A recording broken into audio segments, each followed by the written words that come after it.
तीन प्रकरणे मी सांगितले जातात. कोणते कोणते? पहिला आहे कापूर बुद्धीचा. कापूर बुद्धीचा म्हणजे कापुराला काडी लावल्यानंतर तो 2 तासाने पेट घेतो. बरोबर महिला वर्ग? मनकेच हलवतात. कापुराला काडी लावल्यानंतर 2 तासाने पेट घेतो का? कापुराच्या वरती उजळल्या ज्योती आणि ठाईची समाप्ती झाली जशी. कशाची? कापुराला काडी लावल्यानंतर कापूर काही क्षणातच पेट घेतो. त्याला म्हणतात कापूर बुद्धीचा, म्हणजे अतिशय तीक्ष्ण बुद्धीचा. दुसरा जो वर्ग आहे तो म्हणजे गौरी बुद्धीचा. गौरी बुद्धीचा म्हणजे गौरीला काडी लावल्यानंतर गौरी लगेच पेट घेते का बाबा? नाही. बरं, पेटल्यानंतर विजते का?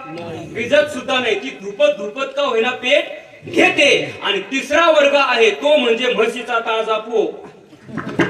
त्याला तुम्ही कितीही पेटवण्याचा प्रयत्न करा, तो तर पेटत नाहीच नाही, पण त्या काडीला सुद्धा पेटू देत नाही. तसा हा नास्तिक